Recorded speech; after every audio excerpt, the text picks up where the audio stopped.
Alan, it's Mollie and Darren. Hello, Mollie and Darren. Hello, How are you? you recognise us? I do. Yeah, sure you do. The Happy Garden.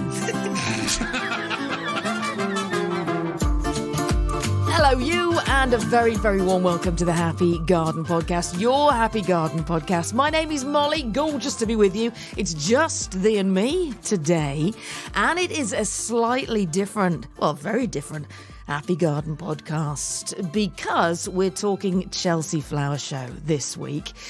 I want to bring you a bit of a flavour of Chelsea. Now, ordinarily, myself and our Darren go down to Chelsea every year. We have done for many, many years, but this year it didn't work because Dazzler's got other RHS commitments, he's teaching, he's doing all sorts. So I hot-footed it down to the Big Smoke, down to Londinium myself.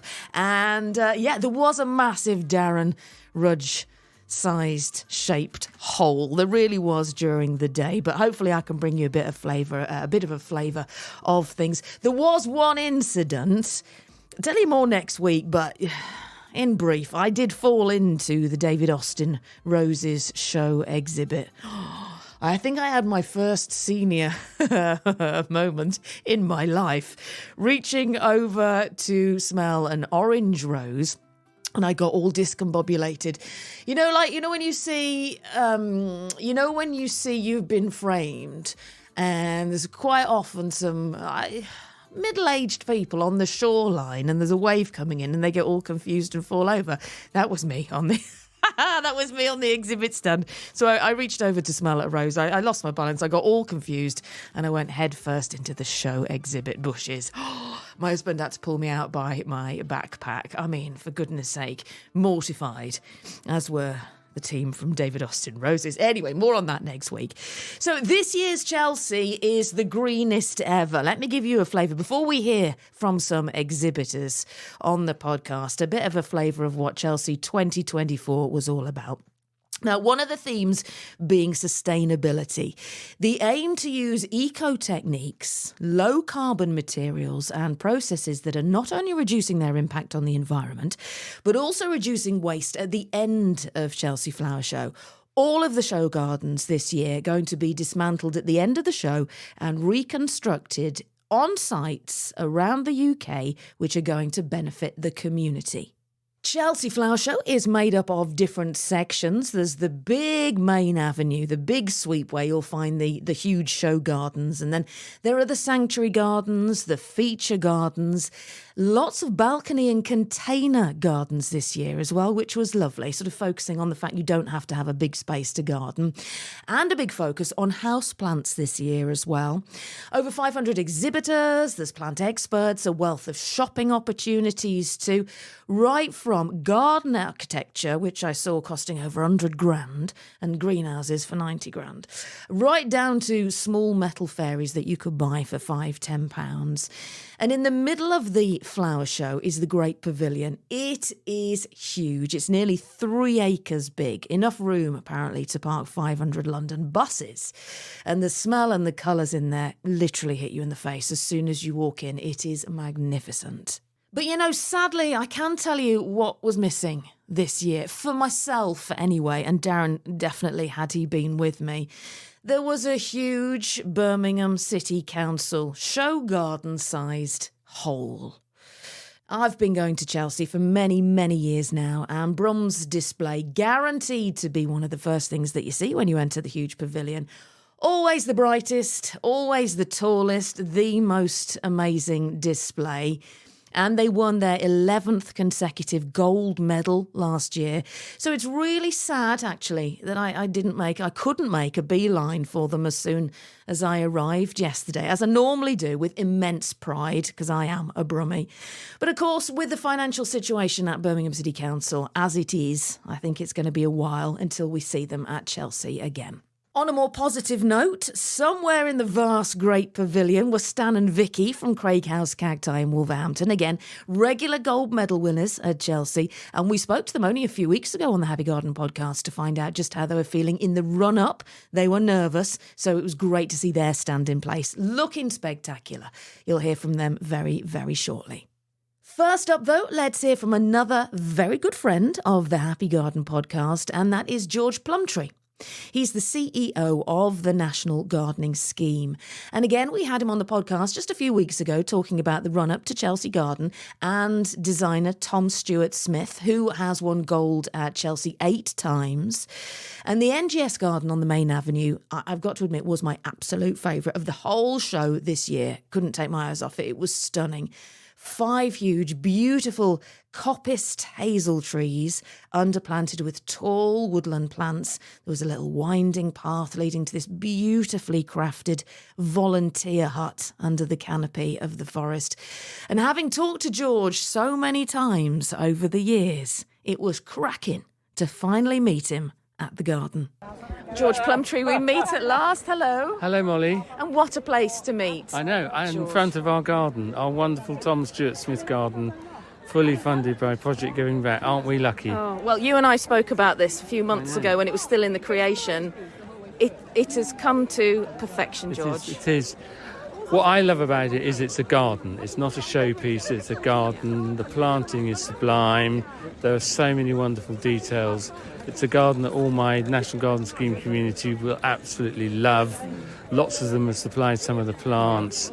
It's just everything we could have hoped for. So we're very lucky.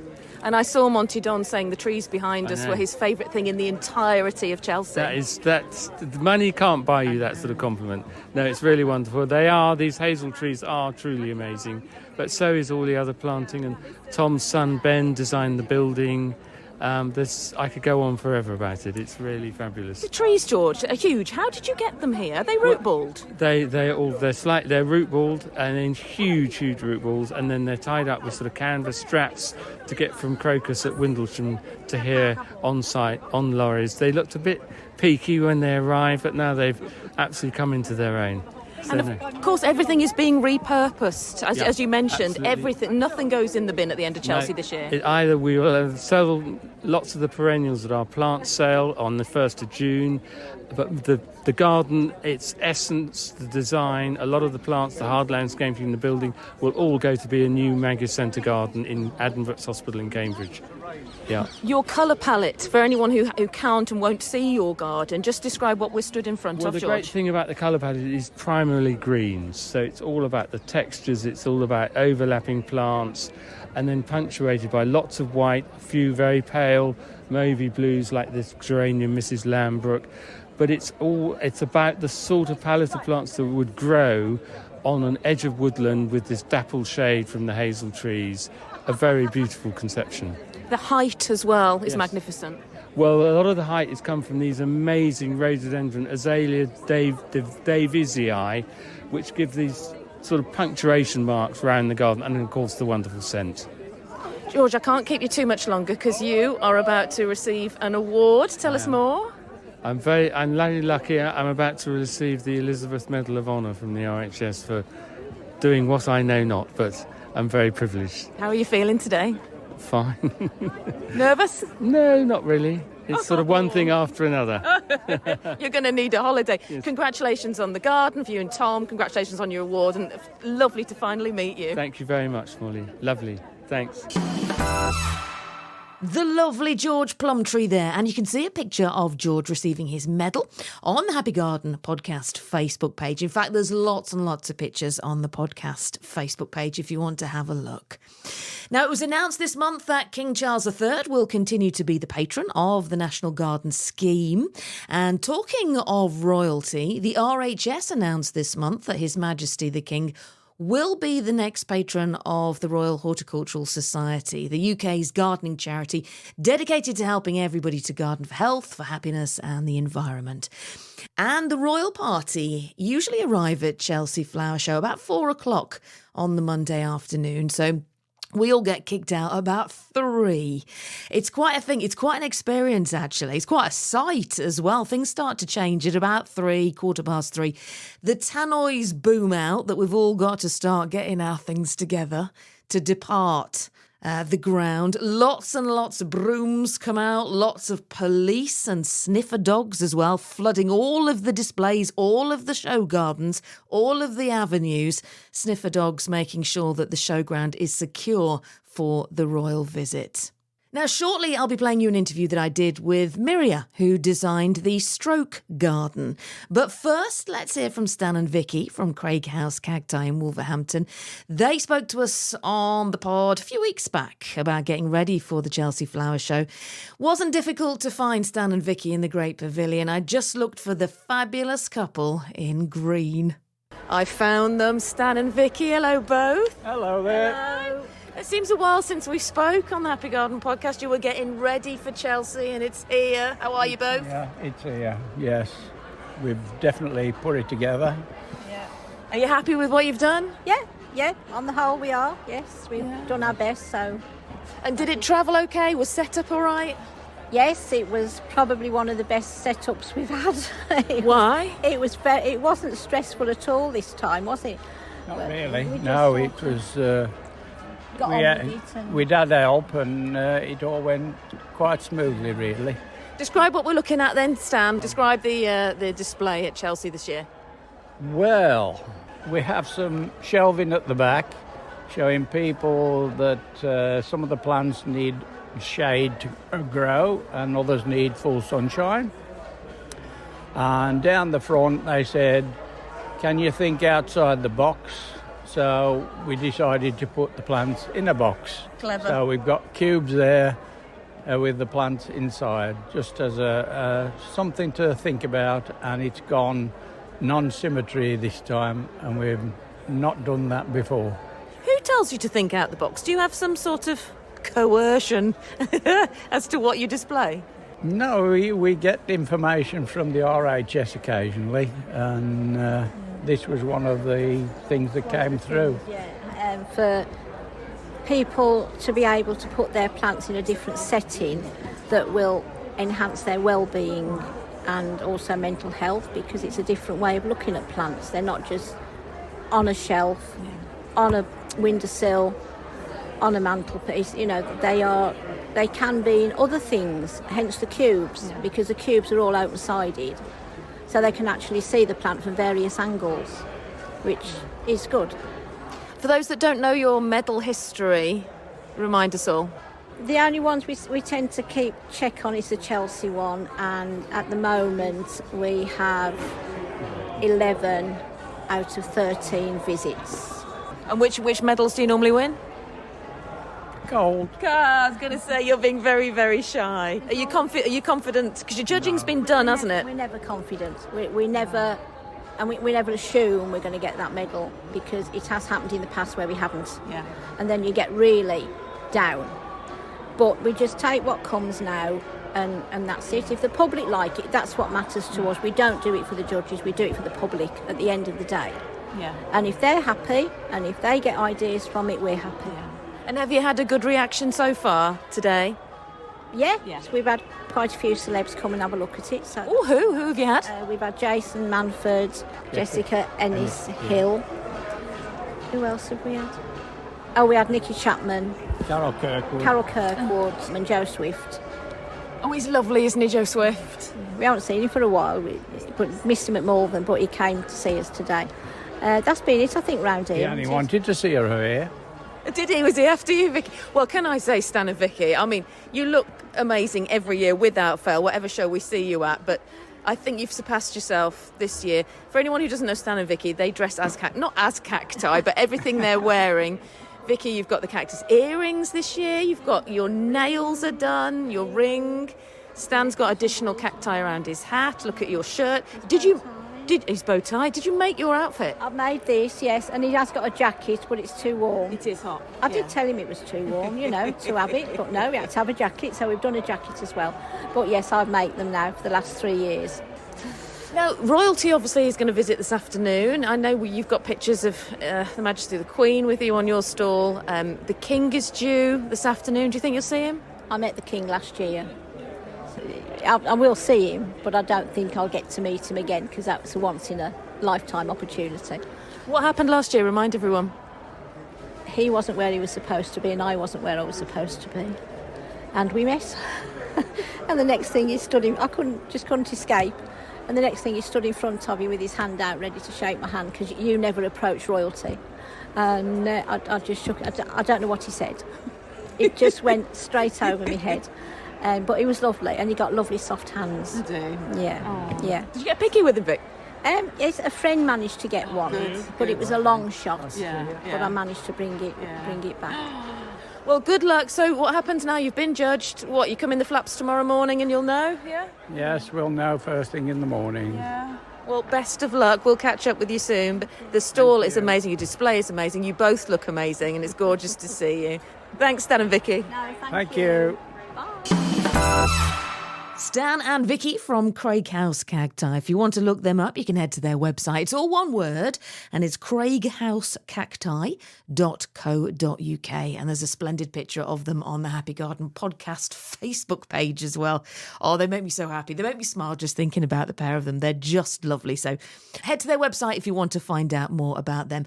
And, of course, just to let you know, I'll give you a full rundown of the medals as well at the end of today's podcast. Now, on to the Stroke Association's Garden for Recovery. This garden's been designed as a peaceful, sensory space to support stroke recovery.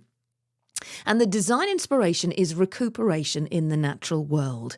I spoke to the designer Miria Harris in the run-up to the flower show and asked her just when she decided to get involved in Chelsea. About 2.5 years ago, I first started thinking, I'd heard about Project Giving Back, and I thought, you know what, after all these years of running my own practice and sort of being around the world of horticulture, but never sort of inserted in the middle of sort of show garden world, I thought, you know what, if this was the opportunity to do a show garden, then Project Giving Back sort of made that the way that they set up and to design a garden in support of a charity, that sort of started to make sense. Partly because I'm a stroke survivor myself, so I had this charity in my head very clearly that I wanted to support, and I think that was really the driving force from the beginning, was to sort of raise the profile of the Stroke Association. I think I've never done a show garden before. So this is a first for me. Tell us a little bit about your history and journey, Miria. You yourself are a stroke survivor. I am. I had a stroke 5 years ago. It came from nowhere. I was packing up. We were doing some renovation work on our house, and I was sort of packing up a cupboard in the kitchen, and I felt really funny, sort of really out of sorts, and started crying hysterically and in a really sort of unusual way. I'm not sort of hold it together normally. So I was this was really strange, but I'd lost my father 3 months before. So it was quite, it was quite emotional time, and doing any kind of building work is obviously, that's quite emotional too. So it didn't strike me straight away that something was up, but I did sort of take myself out of the room and went and sat with my kids, and then this sort of second wave of strangeness overcome me, which I started to kind of laugh hysterically. And then I was obviously speaking sort of oddly at that point, because my son mentioned to me, like, Mum, what's wrong with you? You're speaking strangely. And at that point I thought, I better sort of take myself out of this situation. Suddenly felt like maybe things weren't quite right. So I went upstairs and was trying to check myself. So I remember like grabbing a book and trying to read it out loud, and then finding that I couldn't, although I could read the words on the page, what was coming out of my mouth just didn't sound right. So at that point I started to get really scared.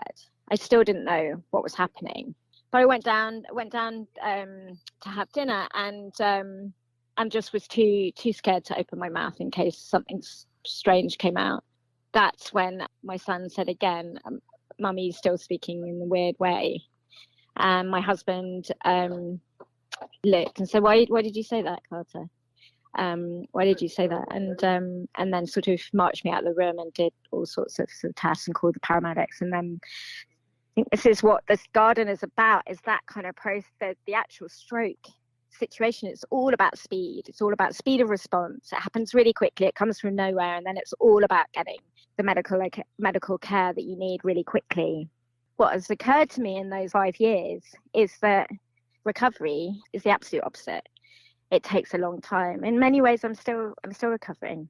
I mean, it turns out that doing a garden at Chelsea Flower Show is part of my recovery, proving to myself that I am resilient and that I can do this. I got goosebumps listening to your story, Miria. I'm guessing that the average Brit doesn't know about the long and arduous journey that stroke survivors have, which, as you say, is where your garden design elements come in. The road to recovery is long. Yes, absolutely. And complicated and not straightforward. And I think we have society has this idea of getting better, looking better, that you kind of, I can't count how many times someone said, oh, you don't look like you had a stroke, or wow, you must have recovered really quickly, or, all of these things which are meant to make you feel like you've somehow kind of achieved something. But actually the end point is not very clear. It's you're profoundly changed. I always say that having a stroke is the physiological equivalent of being hit by a bus. It's like you may, and surviving it. It comes from nowhere. It's a brain injury, and your brain hasn't, like much of your body in many situations, has a capability of repairing itself, but you're left with the trauma and you're profoundly changed as a result. And I think I wanted that sort of invisibility of the recovery process. Sorry, I've walked near somebody else who's now cutting. The sort of the invisible recovery process is something that I always also hope that the garden kind of speaks about. That it is, a stroke is something that doesn't discriminate. It can happen to old people, young people. It can happen to children. It can happen to very healthy people. It's all of these ideas that, I met, the landscape, one of the landscapers turned to me like last week or something and said, I didn't realize that I thought you could only have a stroke if you smoked or you drank or you had an unhealthy lifestyle. And I think there are lots of myths about stroke, and it's a horrible thing that changes a lot of people's lives. And it's not just the people who've had the stroke either, who've survived the stroke. I think that's what I also want to talk about with the garden. Is this garden it is for everybody. It's for the families, because it's a huge trauma, and my kids will remember that it's a mark in their landscape of growing up. You don't know how that really affects your family members, and the garden is about kind of providing a space for everybody who's been affected by stroke to have a moment to rest, to step away from like the hospital environment. That's really important, because whether you're in a stroke unit for an extended period of time, or whether you're in and out of the immediate medical situation quite quickly, like I was, the hospital is part of your landscape for quite a long time. I was in and out of hospitals. There were multiple tests. I used to, I carried around a heart monitor for like a month, just sort of, and various other tests. You're constantly in this kind of medical space, whether you're in it physically in a hospital or not. It's this backdrop for many years. Nature provides a way of, certainly did for me, provided an opportunity to step away from that and reconnect with family, with friends, and with the ground, basically, because it's incredibly disembodying experience having a stroke. Your body doesn't do what you're used to it doing. And so to then be able to put your feet back on the ground, to touch things, to smell things, to remember that, like you're part of this natural landscape. Miria Harris, and a little bit about her journey and why she decided to get involved with Chelsea Flower Show in the first place. Now, before we hear more about her actual garden, we must have the ad break. It's only about a minute or so feel free to skip them if you like. And on the other side, we'll hear more about how Miria's feeling stood on site with just a couple of days to go before Chelsea 2024 opened to the public. Stay there. Welcome back. A little bit of a different Happy Garden podcast this week. We're taking a look at some of the gardens at the Chelsea Flower Show 2024. So we've heard a little bit of background on Miria Harris and how having a stroke has affected her and affected her family. Now let's hear more about her actual show garden. I asked her what she hopes the first impressions for people will be. Well, I think the thing that will really, I hope, really kind of capture people's attention is that she walked down Main Avenue there's one thing that you can't miss, and that will be that colourful garden in the middle. Colour, scent, texture. These were really, really important elements I wanted to bring into the garden, not just because they make for a pretty garden, and I hope it will be enjoyed simply for its aesthetics, but I wanted to that, even that, I've talked a lot about this idea of soft wayfinding, and I think people have begun to sort of think about trees and soft landscaping as being able to sort of orientate you. But I wanted to explore the idea that through colour and through scent and through texture, you could be sort of gently moved through the garden and supported through that journey through the garden. So it was really important to me that you didn't have you weren't kind of felt hemmed in by the planting or overwhelmed by it, because gardens can be really busy places. So, there's lots going on, especially with complex planting palettes, which is my modus operandi, it seems. It's they can be quite busy, and it's like, how do you find your anchors in them? So I've used colour in the garden to sort of provide that support through the. So you might have orange on your left side, and then see it out the corner of your eye on your right, and that's a sense of that sort of would make anyone in the garden feel kind of like they're being sort of gently moved through the garden in quite a kind of balletic way. But more so than that, it was inspired by a friend of mine who had a stroke and was left partially sighted, and it was that sense of for him to be that idea that you could be moved through the garden even if you and not feel kind of lost, even if you had a lasting impairment in that way. So it's really about a kind of soft engagement. So it was really important that there wasn't any kind of obstacles, but I wanted to bring water into the garden, and obviously water can be quite tricky in terms of you wouldn't want someone to fall into the water, so how do you kind of create that soft barriers to the water? So everywhere there's water, it's surrounded by planting as well. Even if you did wander into a tiny bit of the stream at the back of the garden, the worst that would happen would be your feet would get wet. It sounds incredible. And 2.5 years in the planning and the making. How do you feel stood as you and I are speaking? It's build up. You're on site. God love you. You've moved away from all the drilling and the hammering, but I can imagine how busy it is down there. How are you feeling? Well, I think it's quite hard to see it at the moment. It feels like there's still so much to be done, but every day here feels sort of 3 days in the real world, it seems, and lots can get done. And I think it's just really important to just sit within your own space and try not to compare yourself with other people who may have done tons of show gardens and got it all down. But I think for everybody, doesn't matter whether you've done 20 or 100 gardens, every garden, particularly at Chelsea, you're always trying to challenge and sort of do something that hasn't been done before, or hasn't been done for a long time, or has been done in a different way. So you set the bar really high, and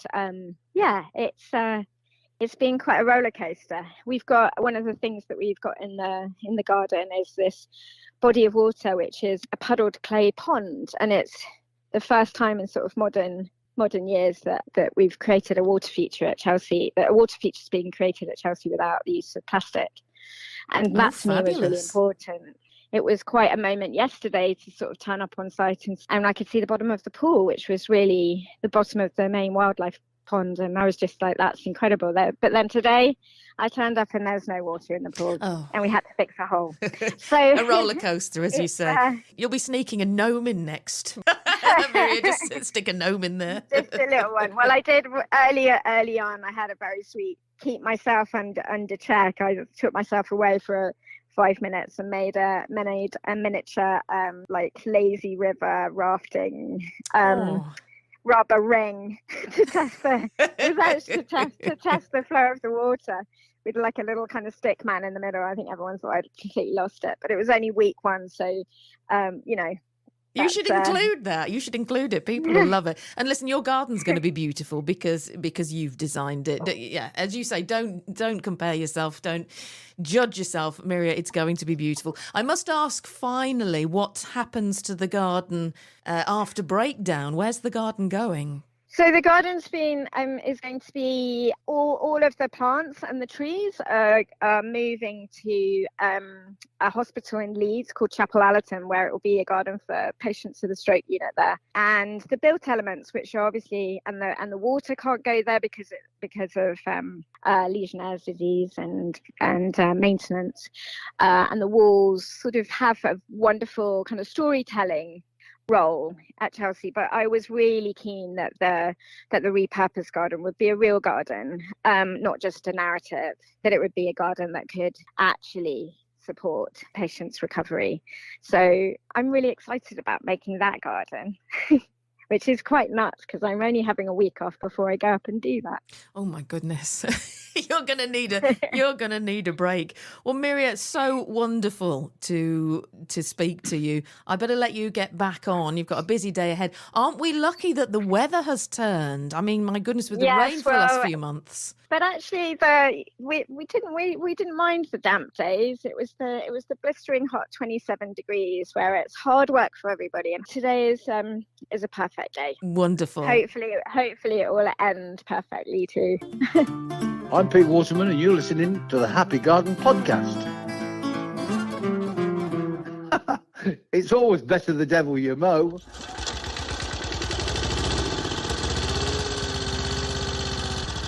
Now, Darren will be back next week on the Happy Garden Podcast. I'm missing him a little bit.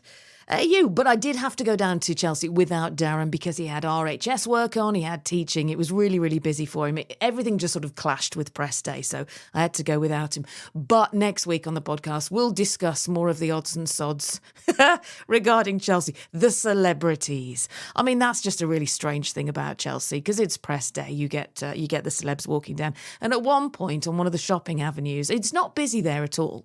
And so there was just like 3 couples coming towards me. It's so strange. One of them was Gloria Hunniford. The next one that came along was Joanna Lumley, one of my absolute idols. She was sniffing candles as she walked past. She was at a beautiful candle store. And then the third couple coming down, one of them was Floella Benjamin, who was looking at hand cream. It really is. It's like being in a dream. It's really, really strange. And I'll go into more detail about my awful incident on the David Austin Rose exhibit when, basically I fell in it. Oh, I don't know what Darren's going to say, actually, because his son actually works at David Austin's. There's probably a rumour gone round about this old lady who ruined the display at Chelsea. Yeah, little do they know yet, it was me. Anyway, Darren will be back next week. Let's talk more about show gardens on the main avenue now. Freedom from Torture is a sanctuary garden for survivors, and I spoke to Rachel from the garden team about what this particular show garden is all about. Freedom from Torture work with, as you imagine, like people who've survived torture, survivors of torture, and they have 4 centres. The UK based. They set up about 40 years ago, and they work with survivors and offer therapy, like clinical therapy.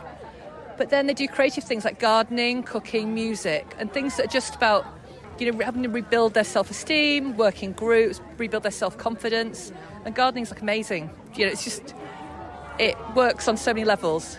Yeah. Regardless of ability. Yeah, regardless of ability. Just being outside, just getting out from being in 4 square walls, 4 square walls and getting outside. So this after Chelsea will go to North London. They've got a centre there. It'll be gone in a month from now. It'll all be transplanted there, and it'll be used as a therapy garden for survivors. They do have they've got centres in Birmingham, in Manchester, and in the North East as well. So quite a good spread. And just describe the garden for us, Rachel. Right. Well, the most striking things, obviously, is willow. It's like willow curves, like willow walls almost, but it's all curvy. And that reflects the architecture of the building at Freedom from Torture. It avoids it's like harsh rectangular lines. And that, sadly, is because often torture has taken place in a cell. So anytime there's an environment that feels kind of enclosed or that long corridor feeling, it can be really triggering for somebody. So this idea of it being curvy, and also nature's curved, so there's curves everywhere. There's the willow, there's the stone that's used is really pale and it looks like hot. It looks like you're on holiday somewhere, doesn't it? It's a really arid landscape that's been created with rocks, this pale colour stone. The planting's not like super dense, like some gardens are just a sea of flowers. It's just little dots of colour that are very natural plants as well. People love there's a round sunken seating area, and people just walk past and go, I want to be in there. So you can have the best garden design in the world, but people want to be in it. And it's got the oven, which is amazing, the wood burning oven at the centre. So this seating area, you can cook with the plants. It's a really sociable space. And it feels like a little bit like the designer, John, said, I want it to feel like a horticultural hug. So when you're down there, you do feel like really enclosed. It's lovely. Who is the designer? There's two designers, John Warland and Emma O'Connell. And is this the first time the charity's been at Chelsea? Yeah, it's a real one-off. So it'll be a once-in-a-lifetime for the charity to have this platform. And this charity and 13 others are funded by Project Giving Back. Sarah Funder, who they fund gardens for good causes. They get a charity, they link with the charity, and lots of charities apply. It's really amazing. It's amazing exposure. So they apply. The garden designer and the charity kind of come together, and they have to have a plan of what the garden's going to be about, tell a story, and how it's going to be used when it's relocated. So after Chelsea. It's great this year that all the gardens are being repurposed to help others going forward. It's unimaginable, isn't it, that a lot of it would just be, binned. Years ago it would be binned, because you'd be out of here. So yes, so much is repurposed. The sustainability is really important. All the gardens are judged on sustainability as well. So it's great. Talking of judging, it's already happened, hasn't it? How's everyone feeling? Well, the designers are a mix. So John, he's got 6 gold medals. Emma she's her debut Chelsea. So I think she cares about medals. John's been cool. But the judges were here for ages. They were here for ages, and they were sitting in the sunken seating area. And they look pretty comfortable, so that's a good sign, I hope. And the King, of course, is here this afternoon. Do you know if he'll be on your garden? He will walk past, and I think it will catch his eye because the craftsmanship involved in the willow, I think he'll really like that. And so Emma, one of the designers, is going to be here, and she's going to try and stop him in his tracks. He likes to speak to designers. Well, best of luck. Thank you so much. Thanks. Don't forget, you can see lots of pictures from the Chelsea Flower Show on the Happy Garden Podcast Facebook page. And if you went, do share. How was the day? What did you love? Did you take inspiration from anything that you saw? Did you bring it back for your own garden? And even if you didn't go, and you may have watched the coverage on the BBC every night, let us know what you thought. Here are all the ways for you to get in touch with us. If you'd like to get in touch with Mollie Green and Darren Rudge at the Happy Garden Podcast, then all you have to do is follow them on social media. Just search for The Happy Garden Podcast. If you'd like to send them an email at The Happy Garden Podcast, you can email thehappygardenpodcast@gmail.com. Can we say Happy Garden Podcast just one more time? The Happy Garden Podcast. Let's hear from one more garden. Now, the Moroto Noie garden, designed by Kazuyuki Ishihara from Japan, was beautiful. A garden full of acers and pine and iris and loads of moss. Green moss-covered living walls created a garage where there was a fabulous motorcycle housed. And there was the most beautiful waterfall filling pools of water surrounded by fabulous green planting and, again, copious amounts of soft moss. I spoke to Jun Sato, who is from the gardening team. This is called Moroto no Ie, means Moroto's house. This year, we put everything Mr. Ishihara likes, such as motorcycle, Beatles, whiskey, and, of course, garden, everything into it to make him happy. So if he's happy, he can make other people happy too. That's what he believes. Well, I had a walk around the garden earlier on this morning. I was very happy, especially in the indoor area with the most beautiful window looking out. How long a time does it take to make a concept for a show? Actually, this deadline for the blueprint is beginning of June. So we don't have much time. So we have to think about it all the time, basically. And you're here every year? Every year, yes. And every year you win Gold so far. How many years consecutive have you won? 12 years, I believe. Yeah, we've been doing this for 20 years, and we joined this Chelsea show for 16 times, I believe. And as far as this, what we're looking at here, for those obviously who can't see the garden, just describe what we're looking at. It's so hard to describe. What kind of planting are you using? What kind of palette are you using? We use a lot of moth, lots of acers. We use about 50 acers, different sizes, small and big. And those are the main contents of this garden. The element of water is obviously very important as well. Yes, it is. Yeah. He believes moth grows plants. If you drop a seed on a concrete, nothing will come up. But if you drop a seed on a moth, everything will grow. And talking of growing, my goodness, the weather for the last, I don't know how many months, how difficult has it been, and how worried have you been putting a show garden together when it's only just stopped raining? Yeah, well, it's been raining while we are building this garden, but this is beautiful a few days. Yeah. We are very, very lucky and very fortunate. But unfortunately, moss doesn't like the sun, so we have to keep watering them, and this is a lot of work for us. But, keep that beautiful garden as is. Yeah. Is this how you wanted it? Has it all come to fruition perfectly for you for the show, for judging? I think so. Yeah. Yes. How confident are you? I'll like to say 120%, but you never know. What's it like? So you've been judged already. So tomorrow when you come in, how nervous are you? Is it literally you walk up to your garden and there is a card there? Yes. Yeah. I don't know if we can sleep tonight. Well, best of luck. Thank you very much. Thank you. So there you go. Just some of the gardens I saw and some of the designers I spoke to. So now we're the other side of judging who won what. Well, I'm delighted to tell you that Stan and Vicky from Craig House Cacti won gold. Congratulations, both. We shall see you at Gardeners World Live in about 3 weeks. The National Garden Scheme Show Garden, brackets my favourite garden, also won gold. Well done, George, and designer Tom Stewart-Smith.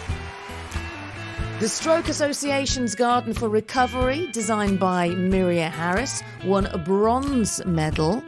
And the Marotto Noyer Garden received a silver gilt medal, although I must admit I'm surprised that one didn't scoop a gold. There's a full list of medal winners in all categories on the RHS website. So that's just a tiny bit of the Chelsea Flower Show 2024.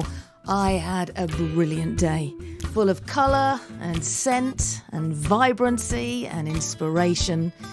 But you know what was really lovely, having made the long journey back from London? When I got back home and looked around my garden, I smiled.